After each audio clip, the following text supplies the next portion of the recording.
हमारे यहाँ सम्मानित हमारी मंत्री भी हैं जो यहाँ के क्षेत्रीय विधायिका हैं आज शीला मंडल जी।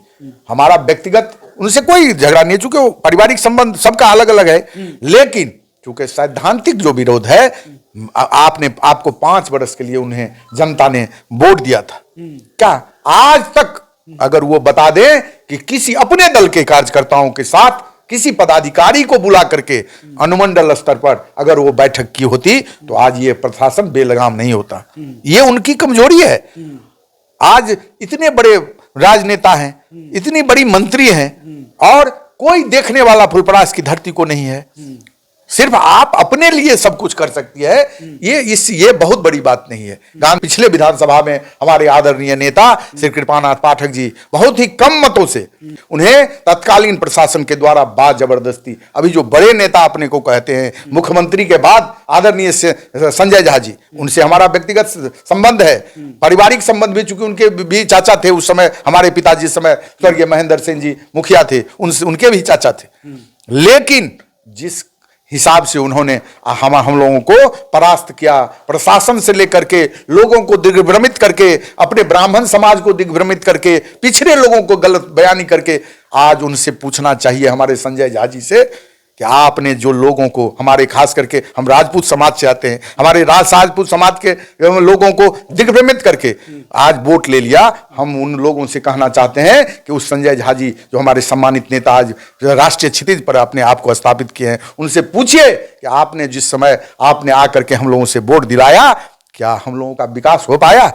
क्या हमारी समस्याएं आज के ये क्षेत्रीय विधायिका समाप्त कर पाई? और इतने बड़े नेता आदरणीय कृपानाथ पाठक जी जो 3 कॉलेज इस अनुमंडल में, लौकहा में, लौकही में, खोपा में, जो हजारों हजार लड़कियां, एक फुलपरास कॉलेज की बात आपको बताते हैं संतोष जी, जो फुलपरास कॉलेज से 5000 लड़की अभी शिक्षिका है, सिर्फ एक फुलपरास कॉलेज।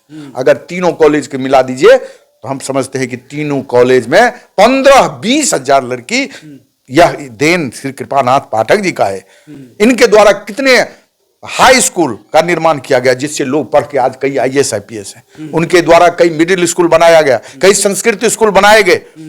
आप लोग एक प्राइवेट, हम तो कहते हैं कि माननीय मंत्री जी एक है मेडिकल कॉलेज खोलना चाहते थे यहां फुलपरास में, प्राइवेट। एक आपको बथनाहा में क्या हुआ, एक आप प्राइवेट नहीं खोल पाया।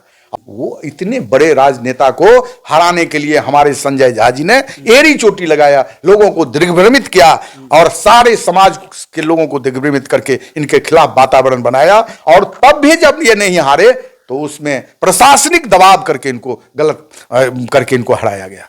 इसलिए ये देखिए ये मेरा आरोप है, मेरा आरोप है। मैं आपसे आपको मैं पूछना चाह रहा हूं, आप जो ये बहुत बड़ा आरोप लगा रहे हैं और आज तक पहली आरोप और आपने लगाए हैं, बिल्कुल ये आपको कहां से ये आरोप? हमने जो देखा उस समय देखे, हम मतगणना में हम थे वहां, और मतगणना स्थल का जो माहौल बनाया गया था, जो वहां किसी को टिकने नहीं दिया जा रहा था। किसी कौन टिकने नहीं दिया जा रहा? प्रशासन के लोग, हमारे जो वहां प्रशासन के लोग, तो वो तो ठीक कर रहा था ना, ठीक कर रहा था। जो मतगणना में भीतर में था उन लोगों को मार के भगा दिया गया। तो आलतू फालतू आदमी रहते, आलतू फालतू जो जिसको आपने परमिशन दिया था वो लोग आलतू फालतू थे। वो कह रहा था कि भाई हमारा ये बक्सा जो है हमको लग रहा है, शक लग रहा है, लोग उन लोगों को मार के भगा। तो आपके कहने का मतलब ये हुआ कि शीला मंडल जी जो जीती है वो लोगों को दिग्भ्रमित के वजह से, ये संजय झा जी की है, हम शीला मंडल जी पर नहीं लगा। वो तो उनका अधिकार था, वो कैंडिडेट थे, वो उनका तो अधिकार था कि हम सबसे वोट मांगना। लेकिन संजय झा जी जो सरकार नीतीश कुमार जी के दाहिने हाथ कहे जाते हैं और आज अभी राज्यसभा सांसद हैं, हमारे पड़ोसी भी हैं, हमसे अच्छा संबंध भी है, लेकिन हम उनसे पूछना चाहते हैं। वो तो बोल रहे हैं और लोग भी कह रहे हैं, संजय झा कह रहे हैं, शीला मंडल जी कह रहे हैं कि विकास के नाम पे जो है हमने वोट मांगा है और विकास के नाम पे जीत हुई। हम इस बात को, अच्छी बात है, हम वो कह रहे हैं कि आप जो विकास के नाम पर वोट लिया, आप उस पर आत्मचिंतन करें कि आप उस पर विकास नहीं हुआ है। आप ये तो आप पत्रकार हैं, आप खोजिए, हमें तो कहीं नहीं लग रहा है, आप कहीं भी दिखा दीजिए। कई रोड का सेंक्शन हुआ है, हॉस्पिटल बना है, बन रहा है। सुन लीजिए, आप एक नया निर्माण नहीं कर सकी, बड़ी दुख के साथ हम कह रहे हैं, लेकिन घोघडिया में स्थापित हॉस्पिटल को आप अपने गांव, अपने पावर से ले आई। क्या आप दूसरा स्वीकृत नहीं करा सकती थी? आप बिहार सरकार की एक कद्दावर मंत्री हैं, आप एक नया हॉस्पिटल वहां स्वीकृत नहीं करा सकती थी क्या? जो हॉस्पिटल तत्कालीन कांग्रेस सरकार के समय में स्वीकृत किया गया था घोड़िया में, उसको केवल जगह आप स्थानांतरित कराने को विकास कहते हैं।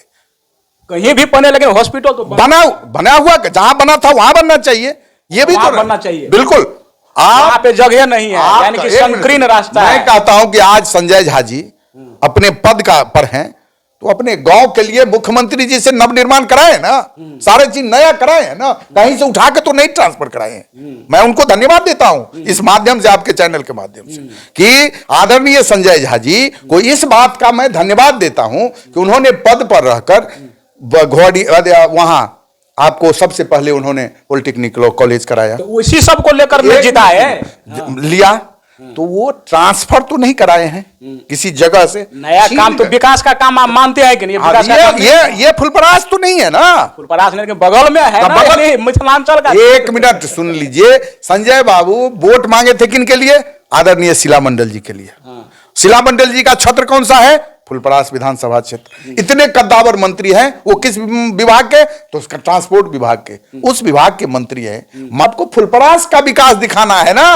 हॉस्पिटल कांग्रेस की सरकार में तत्कालीन स्वास्थ्य मंत्री आदरणीय कृपानाथ पाठक जी जिस समय हेल्थ मिनिस्टर थे, और हमारे माननीय हमारे पिता के गार्जियन आदरणीय सत्येंद्र नारायण सिंह छोटे साहब बिहार के मुख्यमंत्री थे, उसी समय घोड़िया में हॉस्पिटल का उन्होंने निर्माण कराया, और उसको आप वहां से जगह परिवर्तन करा करके अपने गांव ले आए। एक चीज और मैं आपसे पूछ रहा हूं, कांग्रेस के बारे में बता रहे हो कि यानी कि 90 से पहले कांग्रेस की सरकार थी ना बिहार में, बिल्कुल, और फुलपरास आप बता रहे हो कि गढ़ कांग्रेस का हुआ करता था, बहुत काम किया है। तो 90 के बाद से अभी तक एक भी विधायक नहीं जीत पाए, आप लोग नहीं बना है। पिछली बार भी कोटा दिया गया था, हार गए। तो अगर विकास होता, कार्य होता, सारा कुछ, अच्छा ये जो जमीन खिसक चुका है बिहार से या अपने क्षेत्र से, तो ये कहां पे कांग्रेस के तरफ से कमी हुई है, ये कुछ आप अपना अनुभव? जी बिल्कुल, हम इस बात को मानते हैं।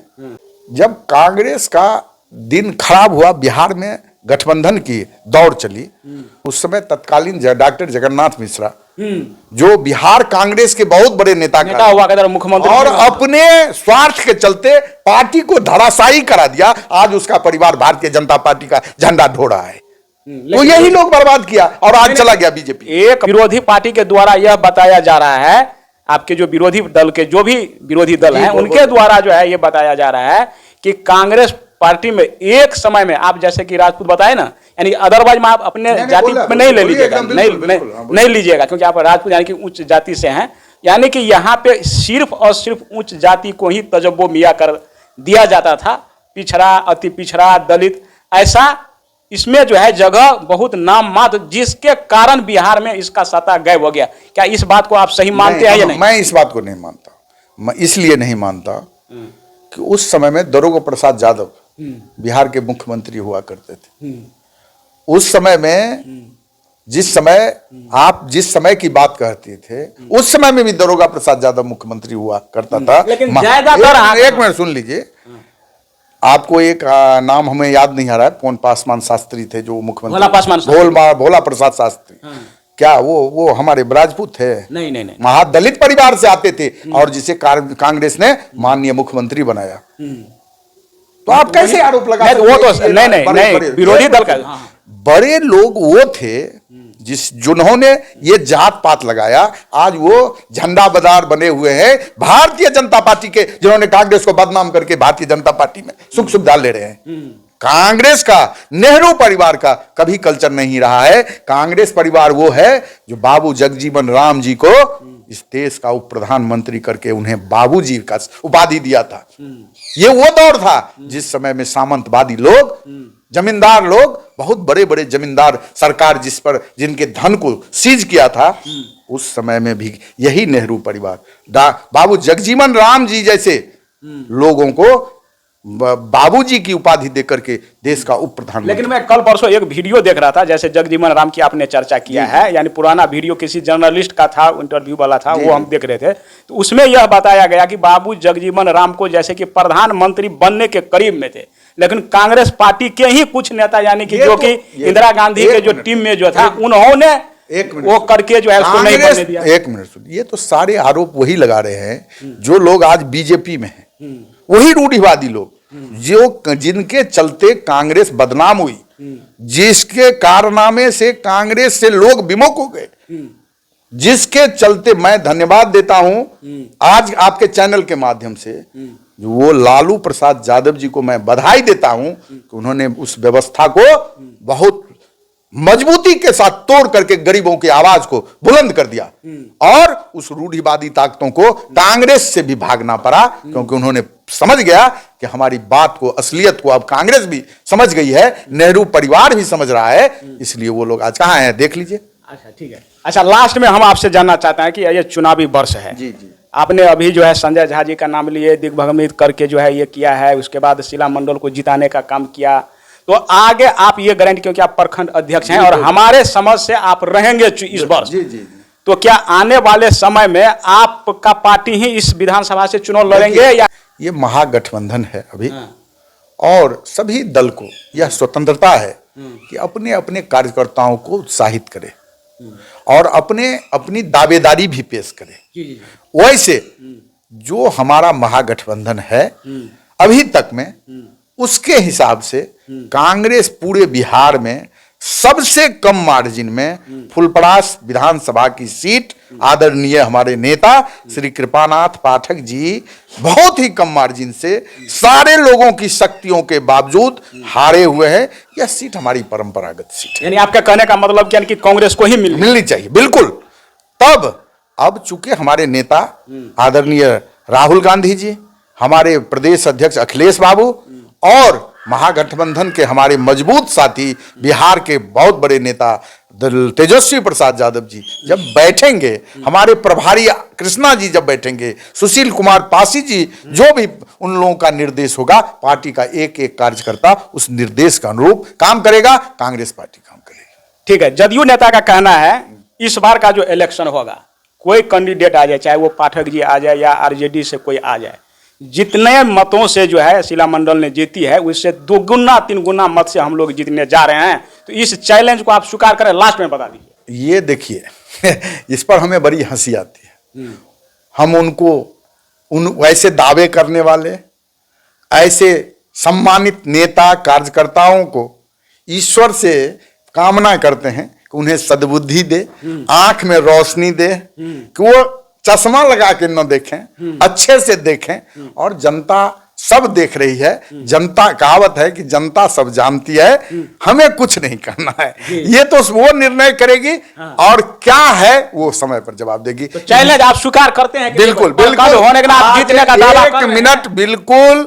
हम एज ए प्रखंड अध्यक्ष, कांग्रेस के सच्चे सिपाही, राहुल जी के सिपाही, अखिलेश सिंह के सिपाही होने के नाते, मल्लिकार्जुन खड़गे जी के सिपाही होने के नाते मैं चैलेंज उनका स्वीकार करता हूं और उनको यह स्मरण दिलाता हूं कि जनता आपको इस बार जमानत जब्त न करा दे तो फुलपरास की धरती पुनः जाग चुकी है और आपका जमानत, आपके प्रत्याशी का जमानत जब्त करा देगी।